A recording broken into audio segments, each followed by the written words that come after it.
நான் ஒரு கதை சொல்லட்டுமாங்க சார். ஒரு கிளையண்ட் என்கிட்ட வந்தார். கேர்ள் ஃப்ரெண்டுக்கு அவ்வளோ ஃப்ரீடம் கொடுத்தேன் டாக்டர், ஆனால் என்ன பிரேக்கப் பண்ணிட்டு போயிட்டா, என் லைஃபே இப்படி ஆயிடுச்சு, எனக்கு ஹெல்ப் பண்ணுங்க அப்படின்னு கேட்டார். பட் ஆக்சுவலாக ப்ராப்ளம் பார்த்தோன்னா ஃப்ரீடமே இல்லாமல் வளர்க்கப்பட்ட அவரோட சைல்ட்ஹுட்னால தான் இவர் ஊருக்கெல்லாம் ஃப்ரீடம் கொடுத்தாரு அப்படின்னு கண்டுபிடிச்சோங்க. இந்த மாதிரி ட்ரொமாட்டிக் எக்ஸ்பீரியன்ஸஸ்லேருந்து எப்படி வெளியில் வரணும், ஹவு டு ஹேண்டில் இட் அப்படின்னு தெரிஞ்சுக்கணுன்னா என்னை ஃபாலோ பண்ணுங்கள்.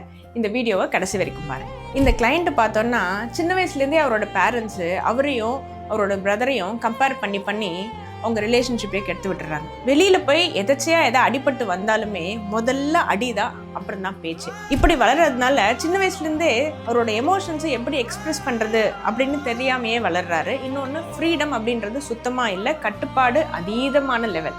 இவர் வளர என்ன யோசிக்கிறாரு, நம்ம லைஃப்பில் யார் நம்மளுக்கு க்ளோஸாக இருந்தாலும் அவங்களுக்கு நிறைய ஃப்ரீடம் கொடுக்கணும், அவங்களுக்கு ரூல்ஸ் அண்ட் ரெகுலேஷன்ஸே இல்லாமல் பண்ணிடணும், அப்போ தான் அவங்க நம்மளுக்கு க்ளோஸாக இருப்பாங்க அப்படின்னு நினைக்கிறதுனால அவருக்கு அவர் ஃப்ரெண்ட்ஸ் கிட்ட பயங்கர ஃபினான்ஷியல் லாஸும் நடக்குதுங்க. அதாவது யார் காசு கேட்டாலும் கொடுத்துட்றாரு, ஃப்ரெண்ட்ஸ் ஆகட்டும், ஃப்ரெண்ட்ஸ் ஆகட்டும்.